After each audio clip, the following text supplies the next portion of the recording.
Hola, ¿cómo están? Bienvenidos a su programa Cala al Día. Néstor Valqui, director de comunicaciones del Colegio de Abogados de Lima, les da la bienvenida.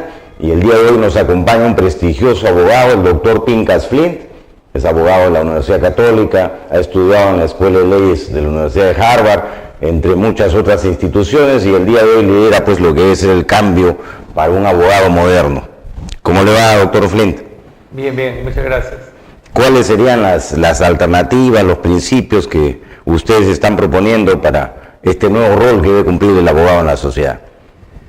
Bueno, yo primero quisiera redefinir el rol del abogado en el siglo XXI, que es un rol distinto dada la hipercompetencia que existe, dada la nueva entrada de miles de colegas, y entonces uno tiene que pensar en definir si va a seguir haciendo más de lo mismo o va a tener problemas en hacerlo. Primero, definir en función del mercado. ¿Quién es nuestro cliente? Nuestros clientes son las empresas, normalmente personas que están haciendo negocios o empresas. Y ambos utilizan una perspectiva y una forma de pensar diferente a la del abogado tradicional. ¿En qué se diferencian? Se diferencian porque el abogado tiene una mentalidad. El hombre no es un hombre racional. Hay racionalidad limitada porque los modelos mentales nos determinan cómo pensamos. Así como hay el modelo económico, que es el modelo del empresario, cuánto pongo, cuánto saco y en qué tiempo, el abogado piensa en formas normativas, solamente busca el documento y por lo tanto cada vez puede haber un... Va al código, digamos. Va al código, a la norma, a la letra, al detalle, va a buscar detalles en la hoja y deja de ver el bosque. Entonces, esto sucede permanentemente. ¿Cuál vendría a ser el bosque? El bosque vendría a ser primero entender la economía, entender el conjunto. El abogado tiene que entender que si va a asesorar a un cliente del sector construcción, tiene que entender la lógica del sector construcción.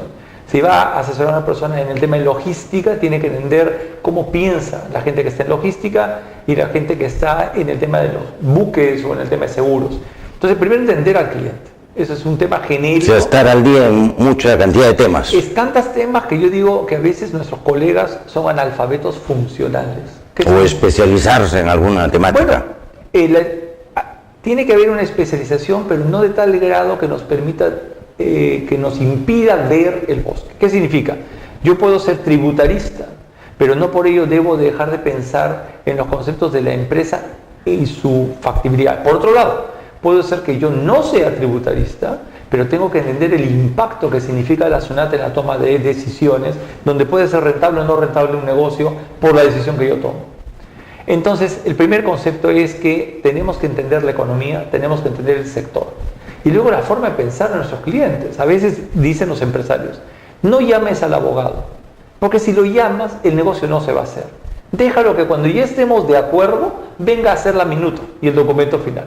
Eso yo lo veo penoso, porque realmente el abogado debería estar participando en hacer el negocio. Incluso la estructura es, somos facilitadores que se haga el negocio. ¿Debería ser el profesional líder, digamos, en esta operación? Debería recrearse a sí mismo para decir, nosotros cuando se trata de armar una operación inmobiliaria, voy a dar un ejemplo práctico, tenemos interés que nuestro cliente venda una propiedad muy importante en Trujillo. Acabo de llegar de Trujillo. Entonces, y que la venda en los mejores términos. ¿Pero qué pasa? No la quieren comprar. ¿Por qué? Porque pidiendo los precios que se están pidiendo hoy día en Perú, 2 millones, 3 millones, 5 millones, dicen, no, así no es negocio, no te voy a poner por delante 5 millones. Este es un proyecto muy grande, que de unos 40, 50 millones de dólares, que hay que desarrollarlo. Entonces, ¿qué le decimos inmediatamente? Danos viviendas. Danos viviendas y nosotros, en parte en permuta y con una seña, vamos a entrar contigo en el negocio. Entonces, ¿cuáles fueron el rol de visitas como uno piensa como abogado empresarial? En primer lugar, la municipalidad.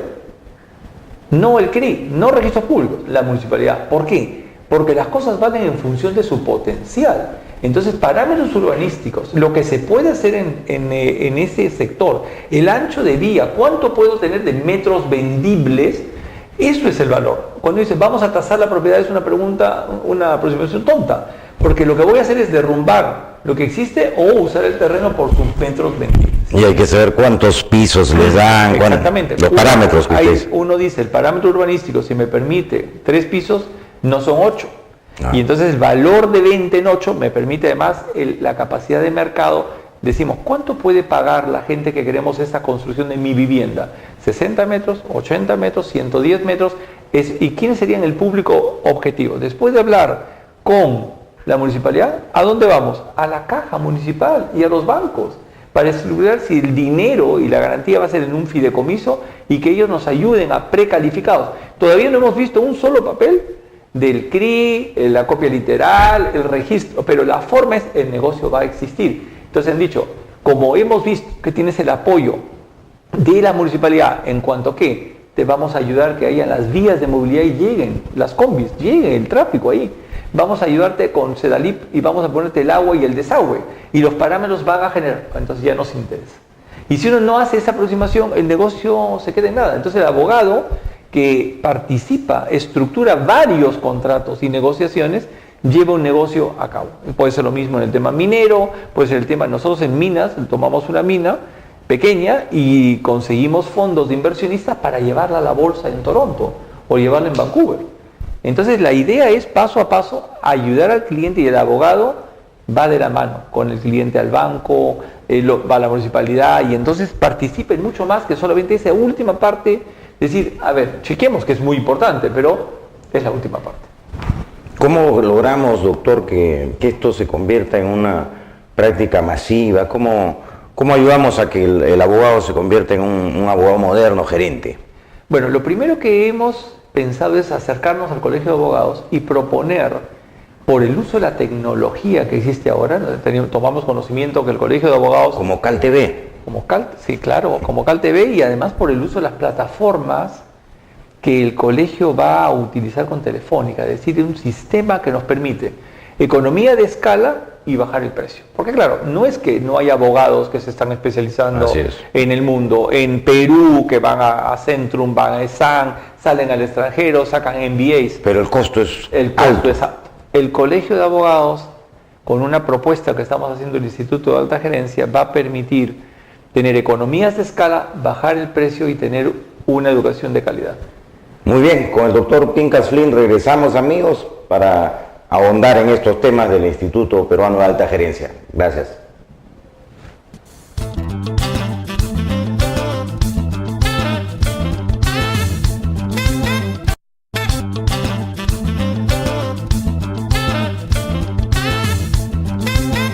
Hola amigos de CalTV, bienvenidos nuevamente. Estamos con el excelente abogado, el doctor Pincas Flint, presidente del Instituto de Alta Gerencia, que nos va a reseñar brevemente cómo son estos nuevos fundamentos para los abogados de hoy. Bueno, hay dos aspectos importantes que todo abogado del siglo XXI tiene que considerar. El primero es lo que son destrezas y competencias como personas. Parece mentira que en las universidades, después de años de estar estudiando, no enseñan negociación, no enseñan autopresentación, no enseñan finanzas personales, no enseñan asertividad y no enseñan a hablar, temas de comunicación. Entonces, hace unos años salió Daniel Coleman. En la venta personal. La venta personal. Daniel Coleman salió con inteligencia emocional y fue un éxito brutal, y salió después inteligencia empresarial. Pero ¿qué nos está diciendo? Algo que que tratamos con personas. Y muchas veces los abogados jóvenes y los abogados no tan jóvenes tratan con clientes que son muy difíciles y no saben si están ganando o perdiendo dinero, teniendo tantas complicaciones. Y cuando se juntan 3 o 4 compañeros o 3 o 4 colegas y tratan de hacer un estudio, no lo gerentan. No tienen ninguna estrategia. Entonces, ¿qué es estrategia para hacerlo, desmitificarlo y hacerlo? ¿Dónde estoy hoy? ¿Dónde me veo de acá 5 o 6 años? ¿Y qué debo hacer para llegar ahí? ¿Y qué es lo que no debo hacer? Entonces, de repente, un abogado que quiere venderse a sí mismo como una promesa de servicio futuro, tiene que entender que no puede decir, yo también veo penal, porque tú no ves penal. Un análisis FODA. Un análisis, y además de uno mismo, como el producto. ¿Cuál es el producto que debes cultivar, que debes relacionar, que debes posicionar tu persona? Entonces, eso, para ser coherente, significa que derecho penal no te metas, que derecho de comunicaciones tampoco sabes, pero que sí sabes derecho del consumidor y que sí eres un experto en publicidad engañosa. Entonces no te sobrevendas, no tomes casos donde te vino un cliente fantástico que te va a dar cientos de expedientes para que le analices el tema de la viabilidad a 10 o 12 soles por expediente. ¿Tienes la gente para dar el servicio? No, no lo tomes. Y hay que saber decir no. Y la gente no dice no. Y entonces comienza a confundir. ¿Y qué pasa? Pierde credibilidad. Entonces, la construcción de la persona. Incluso la cotización de los servicios, ¿no? La gente no sabe cobrar. Al final yo me daba risa y dice, ¿y por qué una vez me llamaron del ministerio y me dijeron, tu presupuesto es el más alto? ¿Por qué es el más alto? ¿Y cuál fue mi respuesta? Porque soy el mejor. Y no es un tema de ego, en eso soy lo mejor, no en cualquier cosa. Entonces uno tiene que decir por qué dice lo que dice. Y entonces al final... Es parte de la venta personal. Es parte de la venta personal. Entonces uno no debe nunca sobrevenderse y debe construir. ¡Qué suerte! ¡Qué suerte! La suerte, hay dos tipos de suerte. Una que es prácticamente imposible, que ir a comprar la tinca, y la suerte que uno construye. Y la suerte que uno construye es cuando la capacidad encuentra la oportunidad. Capacidad a través de la capacitación permanente. Uno debe construir capacitación, entender cosas nuevas, saber cosas que el otro no sabe, aprender más. Oportunidad, red de contactos. Entonces uno dice, son dos cosas que me van a permitir tener éxito, suerte, éxito en la vida. Una inteligencia emocional permanente, salir, no vale la pena esconderse en el cuarto piso a escribir pequeños informes que los firme otro. Sal y da una conferencia, participe en un desayuno, busca la red de amigos y al final que la gente se vaya pasando voz a voz, boca a boca, que tú sabes hacer cosas, red de contactos. Trabaja con colegas, subcontrata, trabaja con ellos y siempre busca el hecho que vayas tejiendo una red. Por eso a mí me sorprende a veces que uno llega a Trujillo o llegas a Cajamarca y muchos colegas, incluso académicos, no te vienen a buscar. Es más, no vienen. Cuando uno debería ser al revés, que viene alguien de Lima, que viene alguien de España, que viene alguien...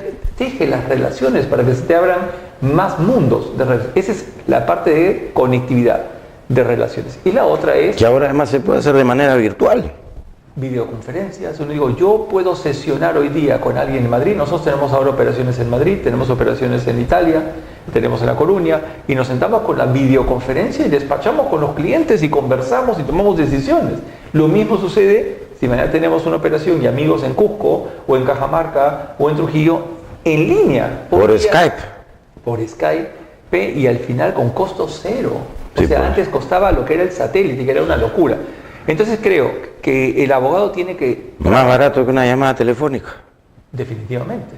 Entonces creo que uno hoy día, usando la tecnología, que serían tres competencias, la inteligencia emocional, salir agresivamente a buscar una serie de relaciones, la capacitación y el trabajo sobre la imagen de uno mismo y el uso de tecnología. O sea que uno no debe correr de lo que es todos esos usos de... Pero partiendo de la estrategia inicial. Sabiendo cómo uno se visualiza. Si uno dice, yo no estoy en el negocio de una firma que tiene 100 abogados. No tendremos y no tendremos 100 abogados. Entonces nuestra estrategia es diferente. Vamos a hacer casos y de ganar márgenes. Es netamente personal. Claro, pero con 5 o 10 abogados. Pero hay gente que dice, somos 4 o 5. Pero no vamos a ir a una economía de escala de esta magnitud, vamos a hacer otra forma. Entonces yo creo que el Colegio de Abogados cumple un rol importantísimo de poder crear capítulos de especialistas a través de un eslogan que se me ha ocurrido que es bonito, que es profesionales que entrenan profesionales. Una visión muy práctica del derecho, pero que no es un tema solamente por llenar diplomas. ¿Cuándo empiezas esta? Bueno, vamos a hacer una propuesta de colaboración estratégica al colegio para que a través del Colegio de Abogados de Lima se llegue a todos los colegios de abogados y se creen capítulos. Yo siempre pregunto, ¿tú qué eres? Y contestas, yo soy abogado. No.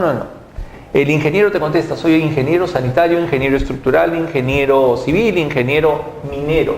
Tienen ya ese chip. Tienen un chip de decir, yo no sé todo, yo sé lo que es ingeniería, yo sé lo que es abogacía, pero yo estoy en el área de libre competencia o en el área de competencia desleal. Entonces, ¿por qué? Porque esa es la respuesta a esta masificación de la profesión, que no podemos evitarlo. Entonces, Claro. La forma de decir, mira, especialízate, teje tu red de contactos y cuando vengan a buscarte en todos estos temas novedosos de crecimiento, tú tienes una respuesta, te van a buscar. ¿Por qué? Porque el colegio publicará en sus páginas web las nóminas de los capítulos de especialistas. Qué bueno. Esa es un poco la idea, el trabajo fuerte, y hay gente muy valiosa porque hoy día puedes tú colgar conferencias en YouTube, puedes bajar de la nube lecturas, puedes tener clases presenciales masivas en varias ciudades. Entonces yo creo que con tecnología. Esta, por ejemplo, tenemos ya 20.000 usuarios en CalTV. Bueno, a mí me parece fantástico. Como esto, esa es la idea de llegar a colegas a lo largo y ancho de todo el país con un mensaje, ¿no? Que es el mensaje que es, sí se puede, tenemos que usar la tecnología y sí podemos pagarlo. No es solamente un tema elitista de un grupo. Muy bien, muchas gracias. Estamos con el doctor Flint, amigos. Volvemos en breves momentos. Gracias.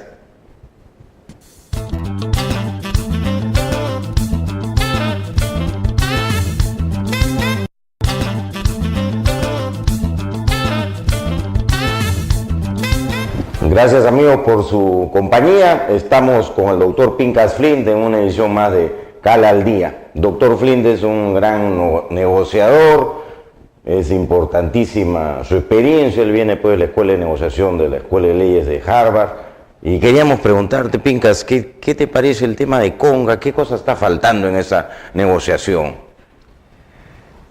Yo creo que lo primero que hay que hacer antes de sentarse a negociar es entender cuáles son los intereses de cada parte que está negociando.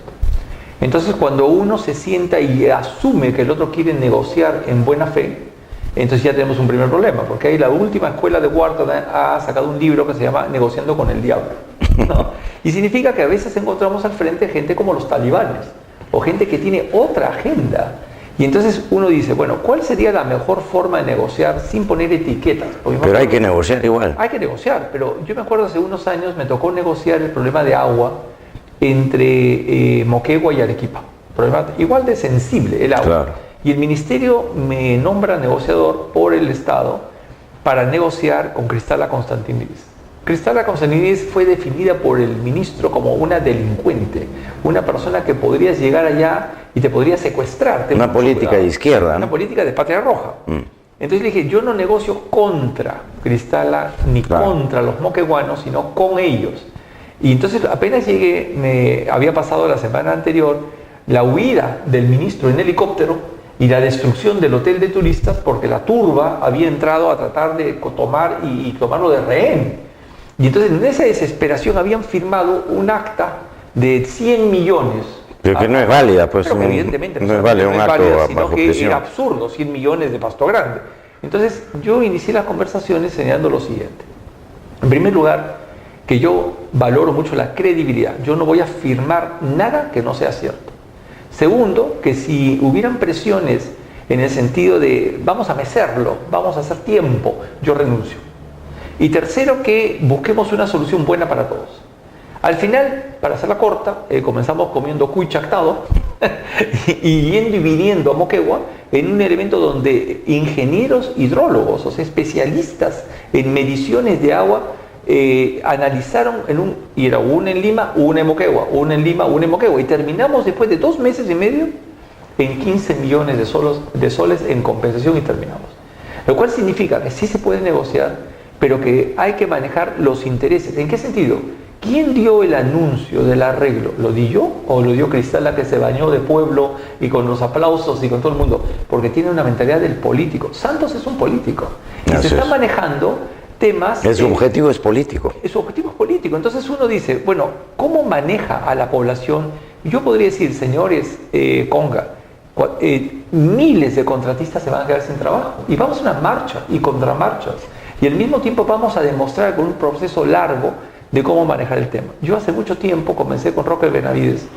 Me dije, Roque, que es amigo mío, sí. Roque, hay un problema con los mineros que tienen visión túnel. O sea, ustedes miran las cosas muy frontal, muy técnica y se olvidan que esto es un tema de impacto. En minería hay 3 patas. La parte de la minería, la parte financiera y la parte social. Donde es complicado es la parte social. Y entonces uno tiene que hacer un proceso masivo de educación, no solamente en juntas, sino llegar a las masas con una serie para demostrar qué pasa. Durante meses de meses en conversaciones. Y no último minuto poner a 2 padres de muy buena voluntad, donde son facilitadores que si no te aceptan de qué facilitador, el mediador tiene ascendencia de ambos y lo respetan. Entonces yo creo, número 1, ¿qué falta en Conga? Primero, no hacer anuncios Conga va, Conga no va, es un tema técnico. Cierra la negociación, pues, ¿no? Uno debe decir, vamos a ver cuál es el perfil de Santos y de los que lo apoyan y qué buscan las ONGs en lo que se denomina cuáles son las partes involucradas, cuáles son las partes afectadas y cuáles son las partes interesadas. Hay ONG. ¿Cuál es el efecto túnel que no me quedó claro? El efecto túnel significa que yo creo que si tengo un contrato y el contrato lo tengo firmado y tengo un estudio de impacto ambiental y tengo el dinero, esto me lo tienen que dar, pues es un Estado de Derecho. Es un efecto túnel. Lo mismo le pasó a Manhattan, en la zona de Piura, cuando el arzobispado salió y dijo: Piura es libre de minería, cuando se había firmado con Toledo en Lima. Pero se firmó en Lima, no en Piura, y se perdieron $70 millones y se retiraron. Entonces digo, acá tienes que ampliar el mecanismo, tener un proceso de manejo. ¿Qué pasó con los fondos? ¿Dónde está la Contraloría? ¿Se han usado fondos públicos para agitar las masas? ¿Se ha creado huelga? ¿Dónde está la SUNAT? ¿Dónde están los diferentes, dónde están los contratistas para hacer contramanifestaciones? ¿Dónde está el elemento de mostrar las demás cámaras de comercio y lo que se ha perdido en millones? ¿Quién me los va a devolver? Entonces no se alinean las fuerzas de uno a otro lado y se mantiene una sola plataforma. ¿Por qué los medios le dan primera plana y no lo ignoran? ¿Por qué lo ensalzan? Y cuanto más escándalo, en este país es un país reality. Lo que hacen es un gran show, un gran escándalo y estar en primera plana. Entonces se maneja muy mal el tema. Es decir, es un tema técnico, es un tema profesional. Señor, no es otro país, esto no es un Estado federado, este es un Estado de los peruanos y ese patrimonio es de los peruanos, no de dos comunidades al costado. Entonces, el uso de los... ¿Qué pasa? No hay manejo de medios, un manejo gremial y un manejo inteligente del sistema de la organización pública. Entonces se elevan, pequeñas personas pueden, como se lo dije un día a Rocha, que es el gerente general de SAO, Tía María, no tiene sentido. ¿Por qué no tiene sentido? Porque la campaña periodística inmensa que están ustedes haciendo es a Lima, y a Lima no tienen que convencer, tienen que hacerlo allá, y con 3 mujeres de paro Southern. ¿Cómo 3 mujeres? Una señora encinta y 2 niños, y los echo en las vías de los trenes, a ver si pasas encima. Y se acabó la refinería. Entonces, la pregunta es, ¿tienes al pueblo de Torata? ¿Eres el mayordomo de las fiestas religiosas? ¿Tienes a los hijos de los dirigentes sindicales en la escuela técnica que se va a trabajar con Southern? ¿Te has integrado en la red social del manejo de esto? ¿O ellos son fuera porque tú cumples con la norma? También falta mucho, esa es la visión tuya, la falta de la sensibilidad de cómo manejar el tema para ganarse a las poblaciones. ¿Y Roque qué te contestó? Bueno, yo en esa época le dije a Roque, en vez de hacer un tambo lechero arriba, ¿por qué no gastas un poco de dinero creando historietas? ¿Cómo historietas? Que en cada kiosco, por toda Cajamarca, haya personajes que hablan de lo que es la inversión, lo que es el mercado, don mercado, y al mismo tiempo existía pues un personaje malévolo que era el que te decía que bajamos los impuestos y duplicamos los colegios, y que al mismo tiempo ofrecían cosas, pero era un diablín. Y entonces cuando llegue el momento, todos conocen los personajes, porque todo el mundo lo ha leído hasta en los colegios. Claro. Tienes que educar, tienes que socializar, tienes que hacer un proceso, y la gente piensa que solamente lo tiene arriba en la mina, y ese es el problema. ¿Cómo se mejora el tema Conga? ¿Crees otra comisión negociadora? Sí, lo primero que estamos haciendo es un convenio con el Centro de Altos Estudios Nacionales para entrenar negociadores. Queremos nosotros a través del Instituto de Alta Faltan buenos negociadores, ¿no? Bueno, se quieren crear 24 comisiones a nivel de todo el Perú y no tienen negociadores. O sea, gente que tiene que estar entrenada en el manejo, no solamente de la problemática social, conocerlo, sino en las técnicas y habilidades de negociación, ¿no? Y eso es el primer tema, formar cuadros de personas entrenadas a manejos de conflictos. Muy bien, doctor Flint. Gracias, amigos, por su presencia. Volvemos brevemente para el último bloque. Permiso.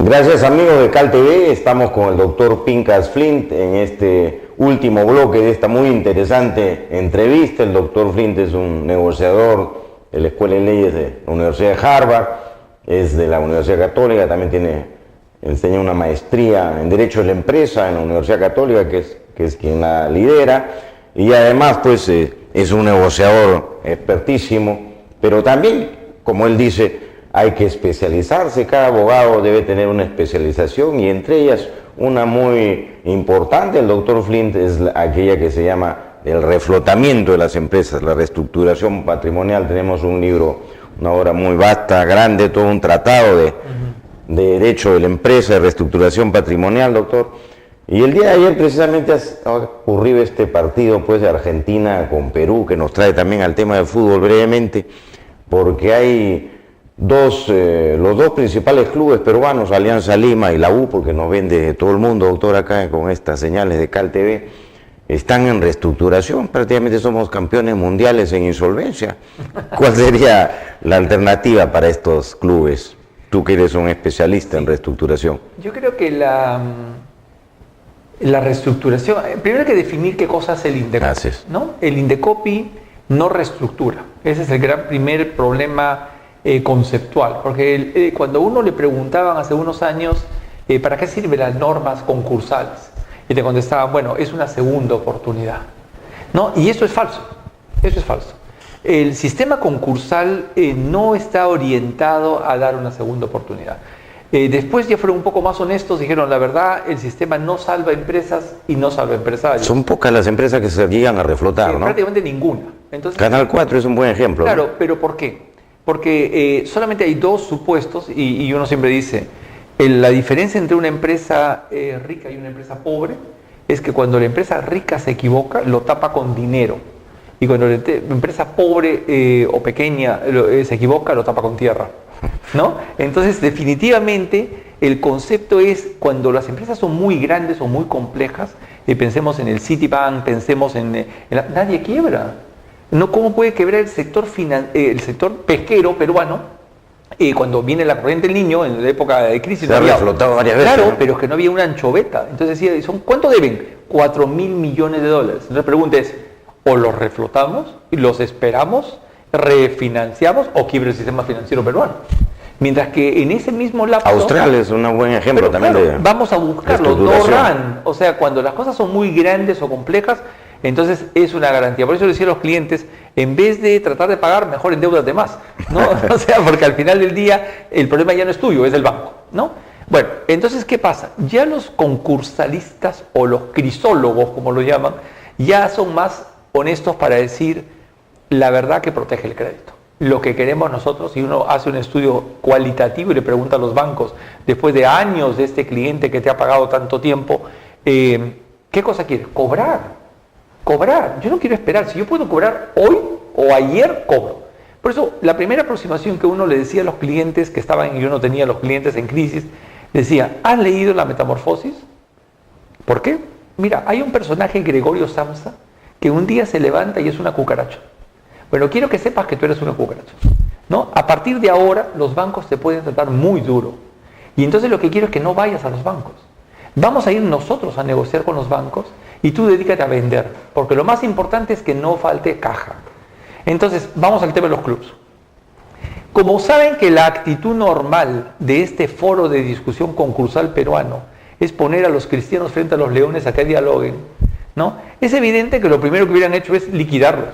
Entonces sacaron una norma que decía, este sistema concursal para los clubes no admite liquidación. Con lo cual ya es un sistema... Esa es una norma ilegal. Es una norma fuera del sistema concursal peruano, porque el sistema concursal peruano te manda liquidación. Puede ir encima del todo el sistema. Y sin embargo crearon una norma con nombre propio porque saben que de esa forma, si no se le viene todo el mundo encima. Entonces tienes un pato cojo, como dicen en Estados Unidos, ¿no? Un pato cojo porque... ¿Qué cosa hay que hacer realmente? Número uno, ya votaron a los dirigentes, sí, ok, votaron a los gerentes, a las personas, ponemos un nuevo administrador para transparencia, pero el problema sigue ahí, porque el problema de la caja se resuelve con caja, no se resuelve... Entonces, ¿qué creo yo que hay que hacer? En primer lugar, se ha ganado tiempo y en reestructuración tienes tú dos aspectos, la reestructuración económica estratégica y la financiera. La financiera, y en este caso la SUNAT, que somos todos, te dice, voy a seguir esperando, pues. Voy a seguir esperando, porque si yo tuviera que cobrar lo que tengo que cobrar, me quedo con el club, me quedo con el estadio, y al final ejecuto todo y se acabó mi problema. Dice, espérate. La pregunta es, ¿me espero qué? Lo que tienes que esperarse, la financiera gana tiempo, pero es la estratégica la que tienes que girar, la que tienes que cambiar. Y en estos clubes lo que hay que hacer es hacer un buen plan de negocios y salir a la bolsa.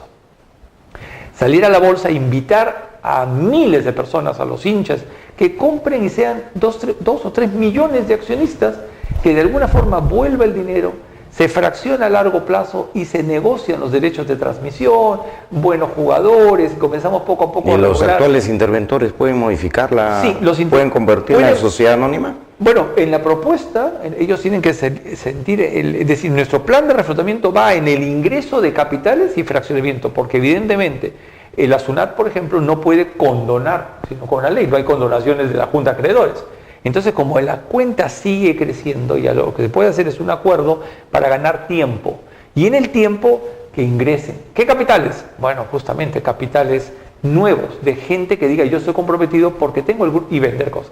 Hay 2 elementos básicos para salir de la crisis. El primer elemento es la venta de activos. Uno no puede decir, tengo ahí un terreno muy grande frente al Urín, esto es para comprar carteras, no pagarla al valor facial, comprarla y salir de la carga. Venta de activos y el otro es reducción de costos. Creo que la salida va a ser llevar al ingreso de capitales y este plan nos va a demorar siempre cuando hay una decisión de hacerlo. Bien, muchas gracias al doctor Pincas Flint, muy interesante la entrevista, amigos de Cala al Día, y volvemos con ustedes la próxima semana. Muchas gracias.